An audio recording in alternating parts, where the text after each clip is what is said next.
नमस्कार, आप देख रहे न्यूज 18। मैं हूं आपके साथ मेनका चौधरी। स्वागत है आपका खबर दमदार में। दिल्ली में मीटिंग हो रही है यूपी में पहले चरण के लिए टिकट बंटवारे को लेकर, और बीजेपी की ये मीटिंग मैराथन बैठक इस वक्त भी जारी है।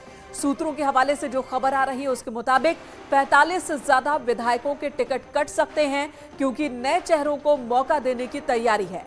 बैठक में सरकार के कामकाज को लेकर चर्चा हुई, जिसमें योगी सरकार से नाराजगी न होने का मैसेज दिया गया। स्थानीय विधायकों के खिलाफ गुस्से की बात कही गई। निष्क्रिय विधायकों के टिकट काटेगी बीजेपी। सूत्रों के हवाले से जो बड़ी खबर आ रही है, यही खबर आ रही है कि ऐसे 45 विधायक हैं जिन्हें टिकट इस बार नहीं मिलने वाला है। टिकट कटने की आशंका से विधायकों में खलबली मची है। टिकट कटने के डर से विधायकों का इस्तीफा भी शुरू हो चुका है। सूत्रों के हवाले से यह खबर है कि टिकट कटने को लेकर जो लिस्ट तैयार हुई थी, और उसी लिस्ट के बाद भगदड़ की स्थिति भी थोड़ी बहुत दिख रही है।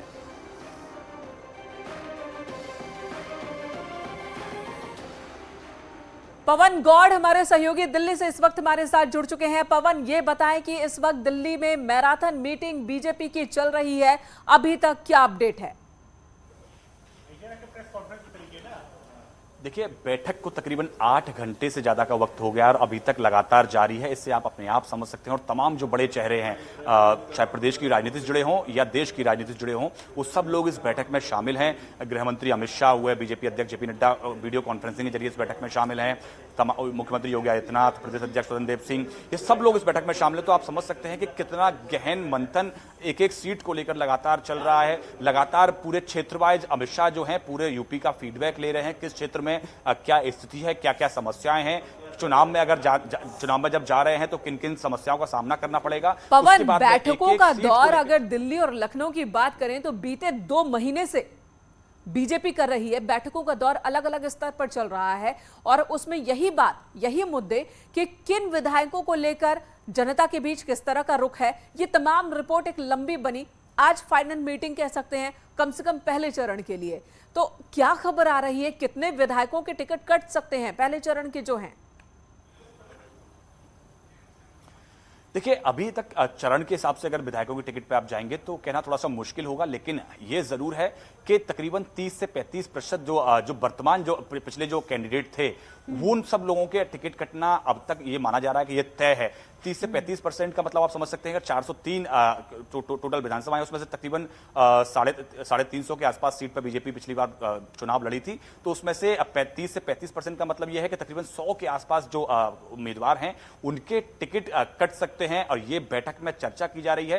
तमाम जो सर्वे जो पार्टी द्वारा कराए जाते हैं, चाहे वो प्रदेश की जो टीम है उसके द्वारा कराए जाते हैं, या संघ का जो सर्वे होता है, या बीजेपी के केंद्रीय नेतृत्व के द्वारा जो सर्वे कराए जाते हैं, सभी जितने भी फैक्टर हैं, जितने रिपोर्ट्स हैं, उन सभी रिपोर्ट्स के आधार पर टिकटों को लेकर फैसला लिया जाएगा। माना यह जा रहा है कि 14 या 15 या 16 जनवरी को बीजेपी की पहली सूची आ सकती है। और इसी बीच लखनऊ में समाजवादी पार्टी की भी बैठक हुई, जिसमें पहले चरण के लिए टिकट बंटवारे को लेकर मंथन हुआ। खबर यह है कि 24 से 48 घंटे में ही पहले चरण के लिए उम्मीदवारों की लिस्ट जारी हो सकती है। तो समाजवादी पार्टी की तरफ से भी एक लिस्ट जारी हो सकती है अगले 1 से 2 दिन में, यह खबर आ रही है इस वक्त। और यूपी में चुनाव की तारीखों के ऐलान के बाद सियासी संग्राम तेज हो चुका है। स्वामी प्रसाद मौर्य ने कैबिनेट से इस्तीफा दिया, सियासी हलचल बढ़ा दी। स्वामी प्रसाद मौर्य के समर्थन में बीजेपी के 3 और विधायकों ने पार्टी छोड़ दी। शाहजहांपुर के तिलहर से विधायक रोशन लाल वर्मा, कानपुर के बिल्हौर से एमएलए भगवती प्रसाद सागर और बांदा के तिंदवारी से विधायक ब्रजेश कुमार प्रजापति ने बीजेपी से इस्तीफा दे दिया, जबकि कुछ और विधायकों के भी संपर्क में होने का दावा हो रहा है। स्वामी प्रसाद मौर्य की माने तो उनका कहना है कि कम से कम 13 विधायक ऐसे हैं जो कि बीजेपी छोड़ सकते हैं। स्वामी प्रसाद मौर्य के समाजवादी पार्टी में शामिल होने के कयास लगाए जा रहे हैं, लेकिन उन्होंने पुख्ता तौर पर अभी कुछ भी नहीं कहा। स्वामी प्रसाद मौर्य ने कहा कि 5 साल तक मंत्री पद पर रहे, लेकिन चुनाव से ठीक पहले उन्होंने सरकार पर दलितों की अनदेखी का आरोप लगाया और इस्तीफा दे दिया। इस वक्त मौजूद है स्वामी प्रसाद मौर्य, हम इनसे बातचीत करते हैं। स्वामी जी, आज आपने इस्तीफा दिया है, आज आपने इस्तीफा दिया है, क्या नाराजगी थी कि आपने इस्तीफा दिया? मैंने अपने इस्तीफा के पत्र में इस्तीफा देने के कारणों को उद्धृत कर दिया है और उस पत्र की कॉपी आप लोगों के भी सोशल मीडिया पर और मोबाइल व्हाट्सएप पर सभी चैनलों को, सभी प्रिंट और इलेक्ट्रॉनिक मीडिया को मैंने भेज दिया है। इसलिए जो पत्र में उल्लिखित कारण है वही कारण मेरे इस्तीफा देने का है। आला कमान से क्या बातचीत हुई थी इस्तीफा देने से पहले? आला कमान लगातार बात कर रहा था और भारतीय जनता पार्टी में बने रहने का अनुरोध कर रहा था, लेकिन नेतृत्व के उपेक्षात्मक रवैये के चलते मैंने ये कदम उठाया है और जो कदम उठाया है उत्तर प्रदेश की जनता के हित में उठाया है। अखिलेश यादव ने ट्वीट किया आपके साथ अपना फोटो।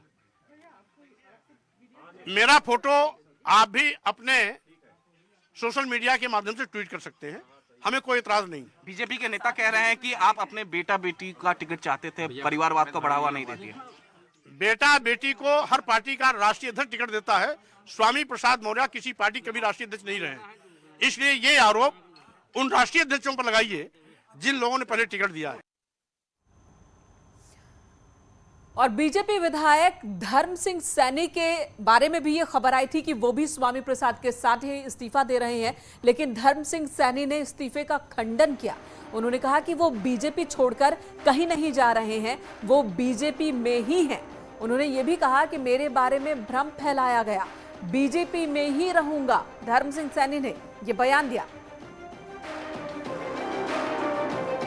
मुझे चैनलों के माध्यम से ये जानकारी मिली है कि उन्होंने संभवतः, जैसे चैनल बता रहे हैं या चैनलों पर लिखा हुआ आ रहा है, कि मेरा नाम भी समाजवादी पार्टी को जो उन्होंने विधायकों की इस्तीफा देने वालों में या पार्टी छोड़ने वालों में जो सूची उन्होंने दी है उसमें मेरा नाम दिया है। उन्होंने ये गलत किया है, मेरी जानकारी के बगैर उन्होंने नाम दिया है। मैं भारतीय जनता पार्टी में हूं और भारतीय जनता पार्टी में ही रहूंगा। मैं आपके माध्यम से खंडन करता हूं। और स्वामी के इस्तीफों के साथ ही बीजेपी की तरफ से भी रिएक्शन आ रहे हैं। कोई उन्हें मनाने और मान जाने की बात कर रहा है तो कोई उन पर हमला भी कर रहा है। स्वामी प्रसाद मौर्य पर बीजेपी के राज्यसभा सांसद हरनाथ सिंह यादव का ट्वीट। उन्होंने कहा कि जिन्ना विचारधारा के स्वामी प्रसाद मौर्य और जिन्ना विचारधारा के लोग इकट्ठा हो गए, स्वामी अखिलेश का इकट्ठा होना स्वाभाविक है, ये लिखा है हरनाथ जी ने। जनता इन्हें सबक सिखाएगी। हरनाथ यादव जो कि राज्यसभा सांसद है बीजेपी के, उन्होंने ये बात ट्वीट की है।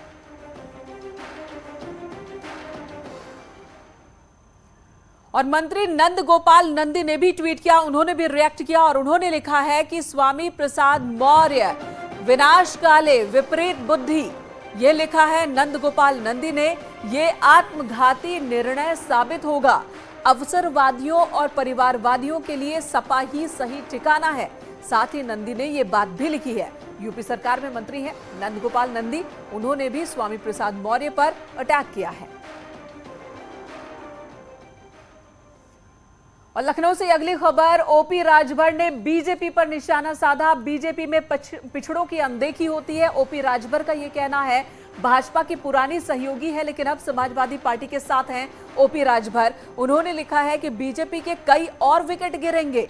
बीजेपी में पिछड़े समाज के नेता परेशान हैं। बीजेपी नेताओं का स्वाभिमान जागा है, यह भी कहना है उनका। हर हफ्ते बीजेपी का बड़ा विकेट गिराऊंगा। ओपी राजभर पहले से दावे करते रहे हैं कि एक लंबी फहरिस्त है बीजेपी के विधायकों की, मंत्रियों की, जो बीजेपी छोड़कर समाजवादी पार्टी में आना चाहते हैं या उनसे तंग है, कहीं और जाना चाहते हैं। और अब राजभर कह रहे हैं कि कुछ और टिकट गिराने वाला हूं, विकेट गिराने वाला हूं मैं। हमारे साथ बात करने के लिए मौजूद है सुभाषपा के ओम प्रकाश राजभर जी। राजभर जी, एक लाइन तो आज बनती है कि आज खुश तो बहुत होंगे आप। हम सब दिन खुश रहते हैं। जो आज हुआ है ये तो 2 महीना पहले मैं बता दिया था कि 1.5 दर्जन मंत्री हम लोगों के संपर्क में हैं और वो टाइम अब आ गया। मैंने कहा था ना कि आचार संहिता लगने दीजिए, उसके बाद देखते जाइए। गिनती गिनाऊंगा, जो मैंने कहा है आज गिन लीजिए, फिर 1 हफ्ता बाद फिर गिना दूंगा कि देखो अब ये आ गए, फिर देखिएगा ये आ गए, फिर देखिएगा ये आ गए। इनको ठीक है, लेकिन स्वामी प्रसाद मौर्य जो कारण गिनवा रहे हैं अपने इंटरव्यू के दौरान, उन्होंने कहा कि हमारी बात सुनी नहीं गई, पिछड़ों की आवाज को दबाया गया। उन्होंने बहुत सारे मंचों पे अपनी बात रखी, उनकी बात सुनी नहीं गई। लेकिन ये सब बातों की याद 5 साल के बाद तब क्यों आई, जब चुनाव सर पर है और टिकटों को लेकर मंथन चल रहा है दिल्ली में? देखिए, विद्यालय में बच्चे बहुत होते हैं, कुछ बच्चे होते हैं जो मॉनिटर बनाए जाते हैं, है ना। कुछ बच्चे हैं जो मेरिट आते हैं, कुछ फर्स्ट आते हैं, कुछ सेकंड आते हैं, कुछ थर्ड आते हैं। तो हमको पहले समझ में आ गई कि भारतीय जनता पार्टी वंचित, पिछड़े, दलित, अल्पसंख्यक का हिस्सा लूट रही है, इनको गर्त में ले जा रही है, इनको शिक्षा देने से भाग रही है, इनको रोजगार नौकरी देने से भाग रही है, इनको चिकित्सा स्वास्थ्य देने से भाग रही है। ये हिटलर शाही रवैया अपनाई हुई है। तो मैं तो पहले समझ गया, तो मैं पहले छोड़ के चला आया। अब सबको समझ में आ गई है। अब देखिएगा ना, ये 15 दिन में सबको समझ में आ गया है। 15 दिन में और क्या क्या होने वाला है? अब बता तो रहा हूँ, आज देख लिया आपने, यही और होगा। हाँ, खटाखट जब विकेट गिरेगा ना, लपालप 1 2 3 4 5 6 7 8 9 10 11 12 13 14 खट से पूरी टीम आउट हो जाएगी।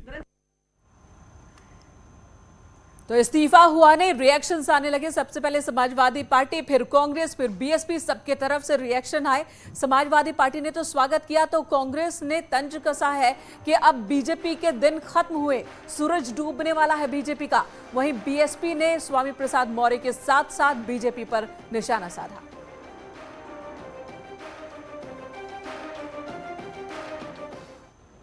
10 मार्च को सुबह का सूरज तो भाजपा राज में उगेगा, और जब डूबेगा तो अपने साथ भाजपा को लेकर डूब जाएगा।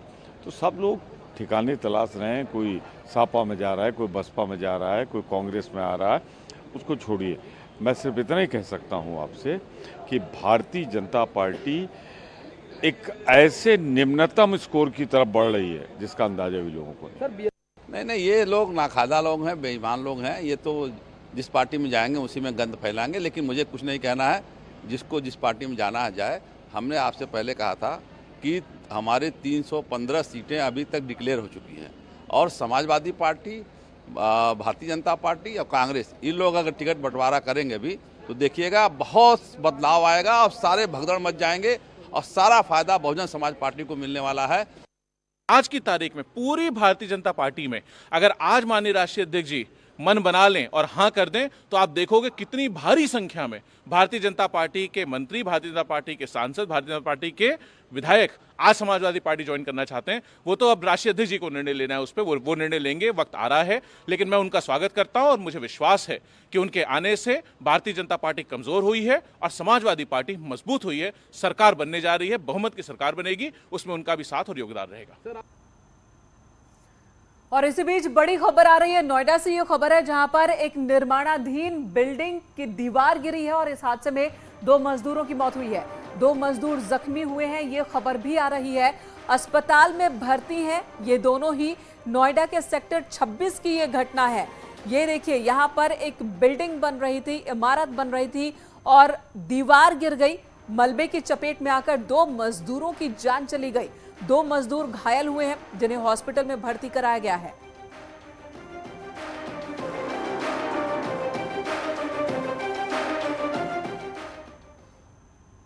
एक ब्रेक के लिए रुकेंगे, खबरों का सिलसिला जारी है।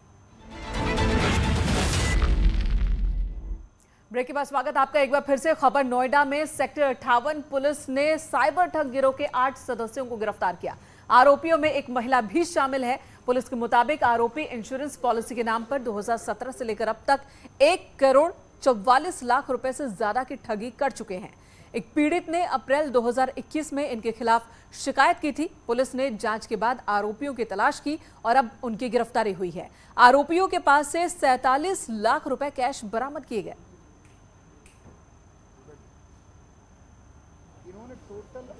ये मामला संज्ञान में आया है। अप्रैल में इसको मुकदमा लिखकर पूरा इन्वेस्टिगेशन किए हैं। इन्वेस्टिगेशन में ये पता चल गया कि अलग अलग नाम से फ़ोन करते हैं ये लोग, और व्हाट्सएप के माध्यम से ये लोग पूरा का पूरा चैट करके अपना पॉलिसीज़ को बेचते थे। और इसमें कुल 14 मोबाइल्स यूज़ किए थे, पूरा का पूरा हम लोग बरामद किए हैं। टोटल इसमें 1,44 में हम लोग अभी 47 लाख बरामद कर चुके हैं। 4 4 व्हीलर्स बरामद किए हैं, एक हार्ले डेविडसन बाइक जो 10 लाख का है, उसके अलावा एक व्यक्ति का जो ज्वेलरी है इसकी घटना के बाद जो खरीदे गए थे वो पूरा बरामद कर लिए हैं। और अब बात कोरोना की। यूपी में कोरोना के मामले भी लगातार बढ़ रहे हैं। बीते 24 घंटे में प्रदेश में 11,089 केस पॉजिटिव आए हैं। साथ ही कोविड के कुल पॉजिटिव केस की संख्या 44,446 पहुंच गई। स्वास्थ्य विभाग ने लोगों से सावधानी बरतने और कोविड प्रोटोकॉल के पालन की अपील की है।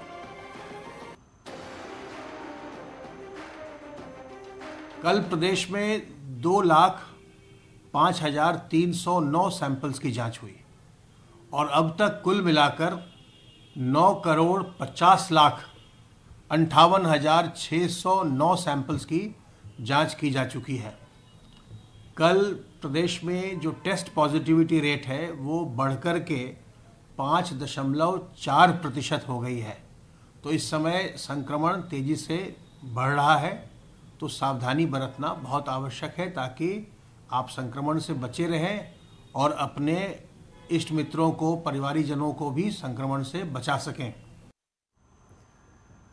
उधर प्रयागराज में लगने वाले माघ मेले पर भी कोरोना का साया मंडराने लगा है। अभी मेले की शुरुआत हुई नहीं, उससे पहले ही ड्यूटी पर तैनात 7 पुलिसकर्मी कोविड पॉजिटिव पाए गए।